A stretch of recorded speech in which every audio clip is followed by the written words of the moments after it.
So what we are going to do today is we will be discussing a few things regarding WiMAX. Students, I'll be taking that part, that is class full addressing. I just need to gather some more information and the PPT is not ready yet. So that rest of the part, just one part is left, class full addressing of IPv4 and IPv6. Just that much is left, and in IPv6 we don't have class full addressing, so only the addressing structure you need to understand. So that will be winded up in the last lecture. I will be taking that up. In the meantime, all the short topics, small topics, we are going to discuss. Okay, so in today's class we will be discussing some wireless technologies, and within that the most important is going to be your WiMAX technology and the cellular technology, the cellular network, right? So what is WiMAX? Now you all have heard about Wi-Fi, which is wireless fidelity. That is, communication takes place with the help of a wireless router, which takes the signals from your transmission medium, from your cable wired medium, through your splitter, that is through your telephone line or through your broadband subscriber, and it provides connection to all your devices with the help of radio waves, right? So similarly, WiMAX is also a it's also a latest technology, but it is not Wi-Fi, right? It is much different from Wi-Fi, but at the heart of it, it also is wireless and it uses radio waves. And it stands for Worldwide Interoperability for Microwave Access. Okay, so that is the full form of WiMAX. So it operates over radio waves, coverage over about 8,000 kilometers, that is 3,000 square miles, connect to other towers via a line of sight microwave link to broaden coverage further. So we are using microwave links, and because microwave links generally require no obstacle in between. That is, they work, their frequencies are more, so their wavelength is less. So they cannot travel long distances without any support or without any repeater in medium. And what works as the repeater? It is the antennas which we use, and they are placed in line of sight, that is 30 miles across, right? So they are the towers, and hence the towers have to be there facing each other in line of sight and communicating each other through line of sight propagation. Why it is a wireless technology for long distances. Speeds provided are up to 50 Mbps, which is considerably good. Works in 2.3 gigahertz and 3.5 gigahertz, that is in the microwave spectrum, and cheaper in installation, based on IEEE, that is 802.16, which is a family of protocols. Okay, so this is a standard which has been given by IEEE, and hence it is created by IEEE. It is a term coined by IEEE. So based on IEEE family of broadband standards for wireless LAN. Alternative to wire technologies such as cable modems, DSL, to provide broadband access to customer premises. Just like you have your cable internet, you have your DSL broadband. Hence, WiMAX is also one such technology which is used for providing portable wireless internet. Range is up to 50 kilometers with high distortion. That is, high distortion means with, if there is too much of obstacle, of course obstacles will be there in between two towers.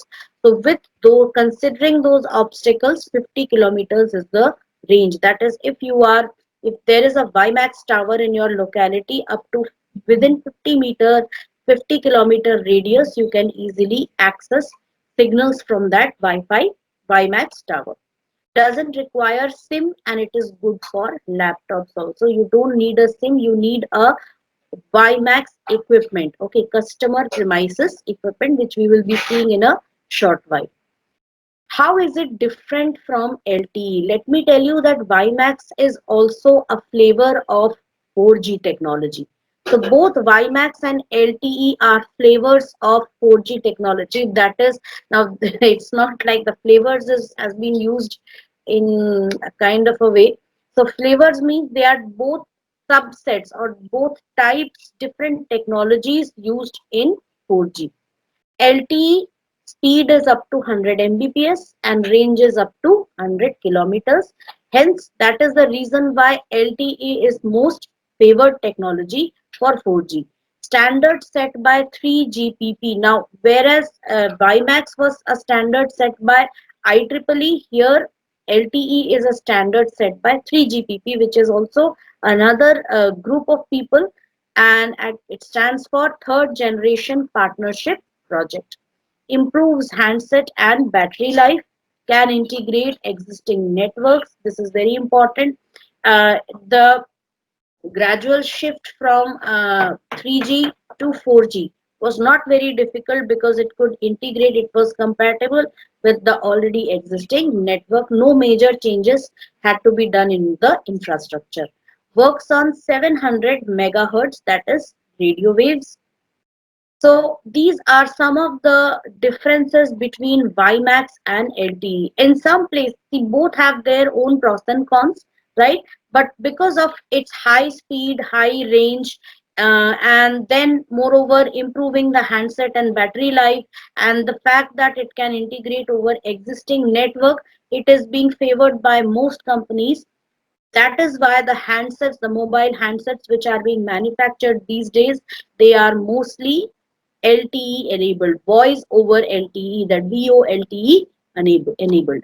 LTE actually stands for long term evolution.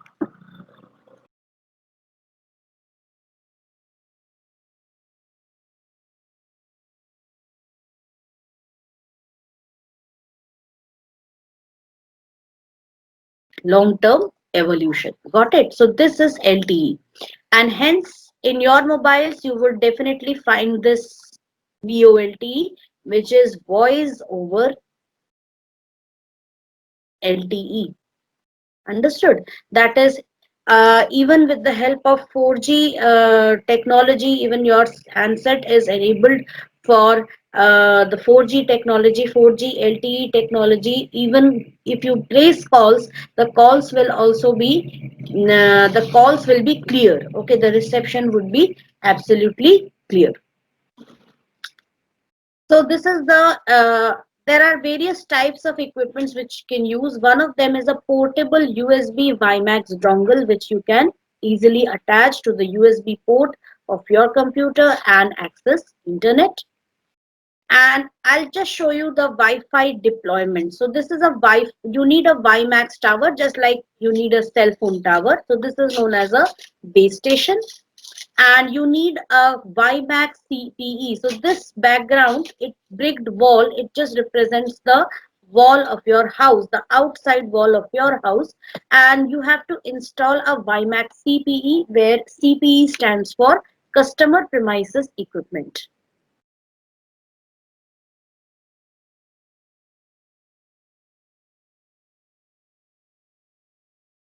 That is the equipment which is needed to be installed at the premises of the customer or subscriber or the WiMAX subscriber. So here you have the CPE, and which is installed at the outside, which is mounted on the outside wall of your house, and this is connected to your Wi-Fi modem. So the Wi-Fi modem which you are using, it can be easily connected to your Wi-Fi modem either via coaxial cables or via your Ethernet, that is your twisted pair cables. Okay, and these from this you can connect various devices. As you can see over here, it forms a PAN, that is a personal area network. Your Wi-Fi router will also contain a LAN port through which you can connect the laptop or any, sorry, you can connect your laptop, you can connect your desktop through wired or cable medium, and you can also connect your other devices like smartphones, laptops, your gaming consoles, everything, or your wireless printer. This is not a wireless printer, but we do have wireless printers, so you can connect all those devices, whichever is Wi-Fi enabled to your Wi-Fi modem. Okay, so this is the general layout at general installation structure at homes. Now, what is the WiMAX network deployment? Let us see. So this is internet. This is your WiMAX hub, that is the service provider. And you have WiMAX towers installed at various locations, which are transmitting what? Microwave links, right? Now you can just, you are able, you are seeing it. These are just GIF images which I have taken, right? So these are actually WiMAX towers which are emitting the microwaves. And please don't go on this animation, because here the communication is entirely line of sight. So after that you have the houses, that is the subscribers. So this is residential internet access, means all the subscribers like you and me who want an internet connection through WiMAX. So that represents we are trying to access the internet by being at a residence. So that's why residential internet access. Notebook with built-in WiMAX adapter and Wi-Fi hotspot. So these are the subtype of subscribers, right? Wi-Fi hotspots could be there in any locality. It could be there in any campus building, any office building. Okay. Residential internet access means we consumers who are using internet as our own private property, and our notebook which is installed with a WiMAX adapter. If in the locality you have a WiMAX network, your notebook is enabled, your notebook has a built-in WiMAX adapter, you can easily access that. I'm not very sure that the Wi-Fi and I think 90% I think that the Wi-Fi adapter of your laptop, that should not be compatible with WiMAX, because they both work at different. I'll just find out about that, whether even through this Wi-Fi adapter, whether your laptop can access or intercept WiMAX signals. Okay, but I don't think so. Why? Because your adapter is made for radio waves, which are at the lower end of the spectrum, and WiMAX works on microwave links, which are also radio waves but towards the higher frequency end of the spectrum. So that's why that should not be possible. I'll just confirm that and let you know. So this is your WiMAX network deployment, that is in a particular locality. How does this network work? Some WiMAX service providers in India, BSNL, and you can just see how it works. You can see this is a BSNL WiMAX equipment, that is CPE, customer premises equipment. This is a network cable from CPE to power cord included. So everything you have, these things are, this is your laptop which is connected to the power cord, and this is actually, you already know this is what, it's your laptop power source. Okay, the power adapter to which you are connecting your laptop, and to this itself, uh, now this power cord you can install. You can see that this CPE is also connected to this power cord, because of course this CPE also needs power source. Okay, and this CPE should be something which is installed outside the house. You can either, now they have, what they have done is they have just connected it to this, but I don't think it would be that feasible, because CPE would be mounted outside the wall, on the outside wall of your house. So there should be a different power source, a different plug point you can install to connect it to the power source there, and the other end of the CPE would be connected to your computer with the help of a twisted pair cable, that is the Ethernet cable. Some uses, the bandwidth and range of WiMAX make it suitable for many potential applications, providing portable mobile broadband connectivity across cities and countries through a variety of services. So you can see that this is the internet backbone. Internet backbone is actually the huge length of cables, fiber optic cables, which are running along the seabeds, connecting continents together. Okay, enabling data transmission, enabling internet data transmission between continents. So from that, so this represents that fiber optic link. and from here you it comes into through fiber optic links. This is the hub. Okay, the continents are connected to each other with the help of these internet hubs, and from here again through fiber cables it goes into the WiMAX towers, and these WiMAX towers actually have wireless access point, or they do the work of repeaters. That is, whatever signal is coming in, they are just regenerating the corrupted signal or regenerating the attenuated signal and just passing it on to either the nearby WiMAX tower or to the customer premises equipment. Okay. You can see there is non-line of sight transmission over here. Here it is line of sight, right? But here it is non-line of sight. That means because they are transmitting these waves, some technology they might be using for gaining the signals and also for emitting them in all directions, because it is not clear where the customer will be mounting the CPE. Okay, it could be anywhere. It could be on the terrace, outside the wall, on a balcony, anywhere. So that is why this communication between the tower and the customer premises equipment has to be non-line of sight. And from this customer premises equipment, what is connected? Your modem is connected. Providing a wireless alternative to cable and digital subscriber line. So you have a wireless alternative, so you don't have too much of wires or too much of equipment. Or if you have your CPE, you can your shifting or relocation becomes easy, or you're visiting some place for a longer period of time, so you can carry your CPE provided that service provider is providing his services in that area. So that makes it quite portable also. Okay. Providing data, telecommunications, VoIP and IPTV services. Yes, of course, data refers to internet, all whatever we do on internet. VoIP, that is voice over IP, that is whether you are calling a friend or whether you are um talking to somebody through a video call or a voice chat. So that all comes under VoIP.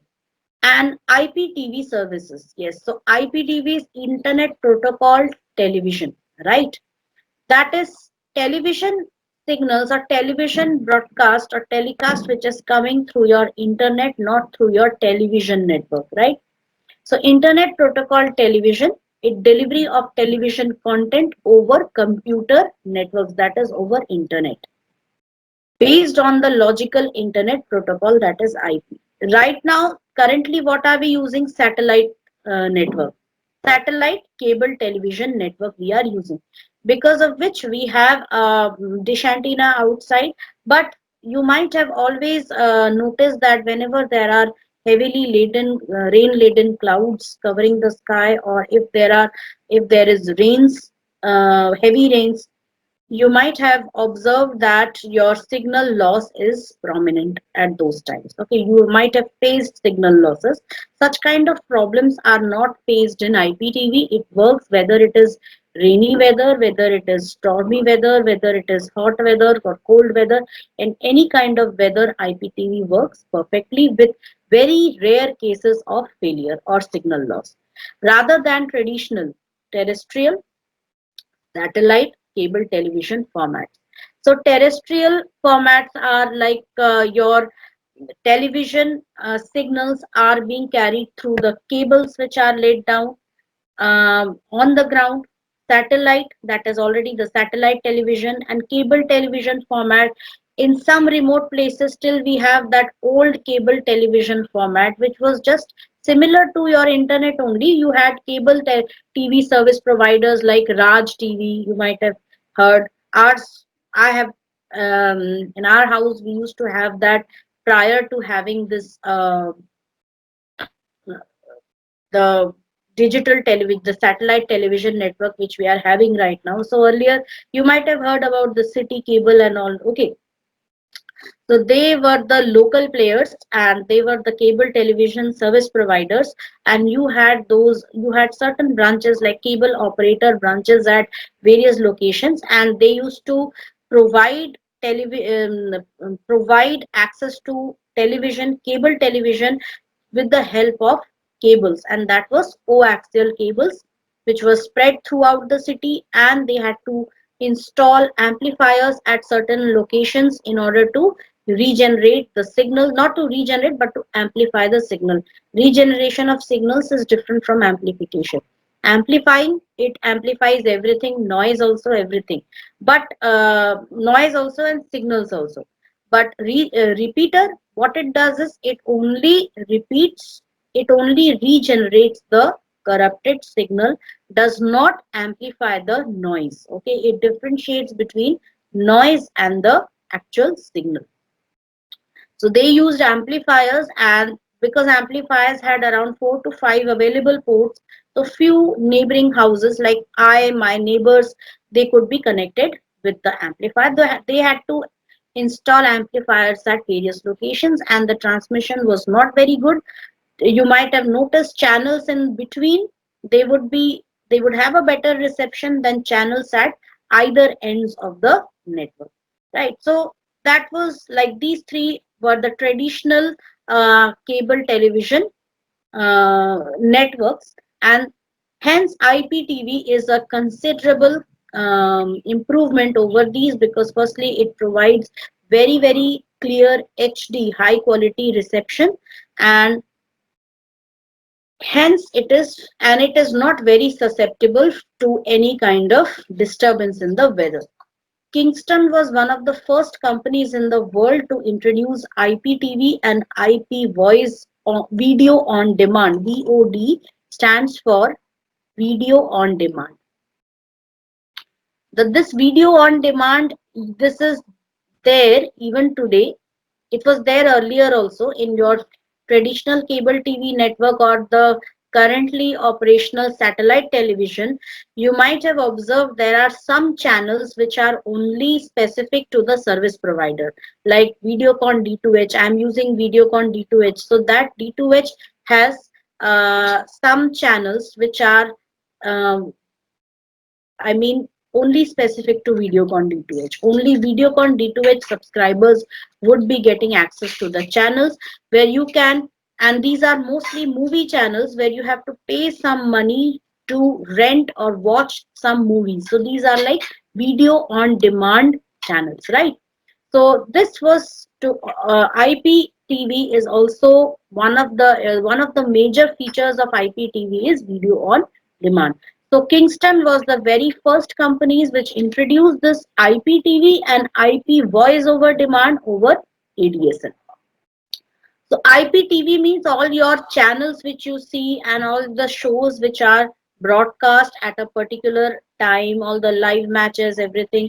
And video on demand means if you want to watch a movie, so you can watch the movie for the entire day on that channel. Only thing you should have purchased a subscription for watching that. And IPTV services may be classified into three main groups: live television and live media with or without related interactivity, time shifted media like catch up TV replays a TV show that was broadcast hours or days ago. So first thing is live television and live media, you are already familiar with, right? So all the things are already broadcasted live with or without any interactivity, that is with or without any interaction, pause or anything. Time shifted media, that is catch up TV, replays a TV show that was broadcast hours or days ago. Start over TV replays the current TV show from its beginning. You might have missed first 10 minutes or 15 minutes of your favorite show. You can again start it from the beginning. Video on demand, browse and view items in a stored media catalog. And IPTV also has something, that is it has a whole list. Now there also everything is so interactive. You can not only watch your favorite movies, you can also order pizza, you can book bus tickets, train tickets, movie tickets, okay, through that. Some service TV providers, you can just see BSNL IPTV, MTNL IPTV, okay, MyWay, Airtel. These are some of the service providers. So these are some of the service providers. So these are some screenshots you can just see, like MyWay and MTNL. They are IPTV service providers. And here you can also see this on demand, which is a major service of IPTV. Then this is one commercial by Reliance WiMAX also. So I'm just skipping those. Some international WiMAX providers: USA, Sprint, AT&T, Verizon, Wireless, Comcast, Time Warner, Cable, Clear. So these are some of the few out of huge list of WiMAX service providers in USA. And Asia Pacific, Philippines, Taiwan, Japan, Australia, B-Tribe, WiMAX. China, you have this, then UQ Mobile, this is in Japan, Australia is Big Air, Far East Zone. So all these are various service providers in Asia Pacific. India, these are some of the service providers. You can just take a look at them. And now talking about WiMAX equipments, which are three types. Customer premises equipment. So you have indoor CPE, which is best suited for home and office users. If you are not in a habit of moving around a lot, so you can use the indoor CPE. Can be used in moving vehicle also. Okay, that is, it can also be installed in your car and you can use it. Then second is USB dongle, which can be connected directly to PC or laptop. And next is outdoor CPE, which is suitable for remote and rural areas. Can be used. It's not just that you can use it only in remote or rural areas. You can also, if you feel, you can also install it at your house. If it is your permanent house and you don't have to shift much or you don't travel many places, so that would be suitable for you also. Can be used up to 15 kilometers distance line of sight from BTS, that is your base transceiver station site. So it can be up to 15 kilometers distance from the actual base station. So a base transceiver station is a piece of equipment that facilitates wireless communication. So that is actually the tower, WiMAX tower, which I am talking about. Satellite broadband. With over 10 million customers, most people understand how Tata Sky works. A small dish receives TV signals from a satellite into a box in their house. It receives information to a small dish and transfers the information. So you already know how satellite television works. So this same satellite network can be used for internet also. So broadband two-way satellite transfer system, communication satellite to send data and voice. Students, if you remember the case study questions which we were solving, where we were talking about satellite net links, this part can help you with that. Geostationary satellites are used. Uh, I believe you people know what are geostationary satellites. They just appear to be stationary on a particular point over the earth. Actually, they are moving in sync with the earth. Along their speed of orbit around the earth is equal to the speed of rotation of the earth around its own axis. So that's why they appear to be just stationary over a particular area. Downstream data speeds up to 50 Mbps. So this is also quite feasible. Okay. I won't say it is very good, but it is quite feasible. And especially it is handy in inaccessible regions where too much of cabling is not required, or you want to save, installation of many towers is also a problem. So by sending in signals to the satellites could easily cover a large part of area, and it could easily send signals to a nearby tower, so you don't need require installation of additional towers also. Now what equipment do you need? Definitely you will need an antenna dish and modem, outdoor unit. So this outdoor unit comes with everything, the antenna also, everything. So antenna is generally mounted outside, as we have seen with our satellite television networks also. Most houses have a dish antenna installed outside or on the terrace. You need an indoor unit, which is definitely a satellite broadband modem. And let's see the layout. So this is a satellite, and you have two ground stations, that is two dish antennas. These are also known as ground stations. So here it is connected to a satellite router, from where you can easily use it for voice over IP, for watching videos through IPTV, and also you can use it to browse internet. And on the other hand, it is the NOC, the Satellite Network Operations Center, which is connected to the entire internet, right? That is, this is your service provider,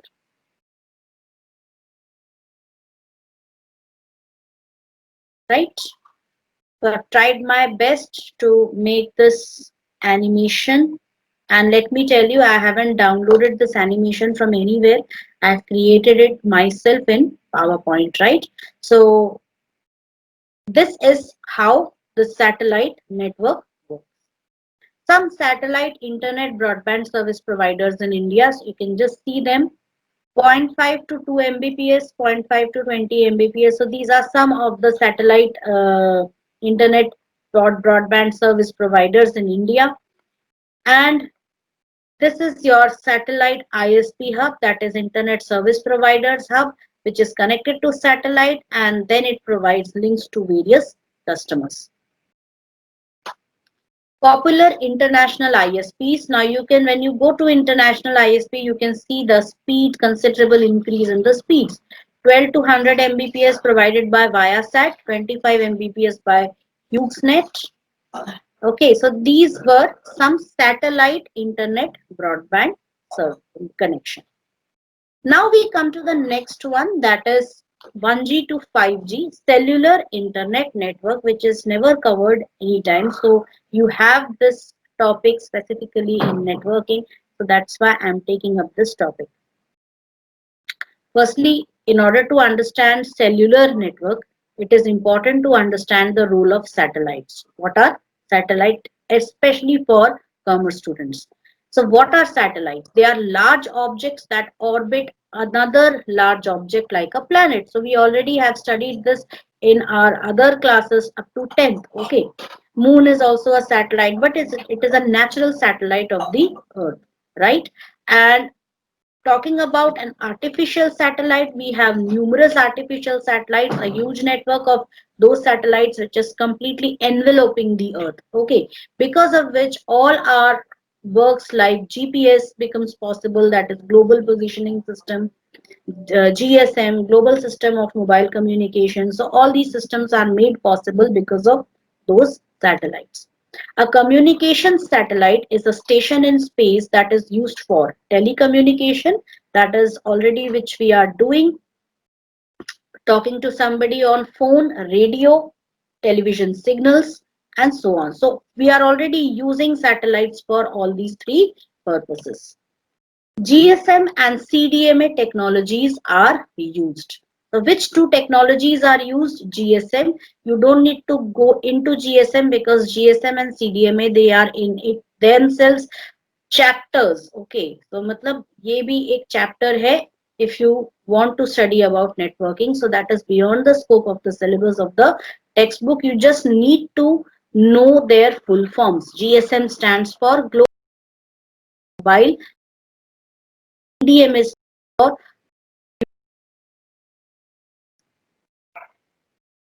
geostationary satellites are used. So synchronous, they are synchronous with respect to Earth. So you can just see in this animation how geostationary satellites work. They are stationary, they appear to be fixed on a particular point. 3 to 4 satellites are enough to cover the Earth. Circular orbit, satellite visibility 24 hours. Because it is fixed on a certain point, hence it is visible throughout the day.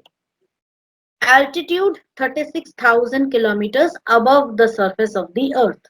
Applications: TV, radio broadcast, weather forecast, for telephone networks. What are the issues? Shading of the signals. Yes, if in between some clouds come, so that would shade the signals. High latency, that is long time to transmit signals, of course that will be there, and which is 638 milliseconds, which is a lot of time. Okay, transferring a satellite into GEO, that is we can say this is Earth orbit. I'll just find out what there are different low Earth orbit, medium Earth orbit, or greater Earth orbit, something like that. So it EO stands for Earth orbit. Okay, I'm not able to recall that term, so I'll just find out about this. So it is the geostationary Earth orbit. Sorry. So it is geostationary Earth orbit. Transferring a satellite into this orbit is very expensive. Cannot be used for small mobile phones. High transmit power needed. Yes, you cannot use this not directly connecting mobile phones to satellite. It's a very costly affair, right? That's why you have separate satellite phones which are there for emergency, and they are very, and that is in case it is mostly used by mercenaries and marine corps and people who are into defense, okay, the army and all, when they are stuck in a very inaccessible region, right? So they, when they have no other option to communicate, they use satellite phones, right? People who are stuck in a dire situation. So, but we consumers, actually the mobile towers, cell phone towers are connected to each other, and some cell phone towers could be connected to the satellite also. And our phones are basically made for intercepting radio waves from emitted from the nearby cell phone towers, right? So that's why the distance is not very high.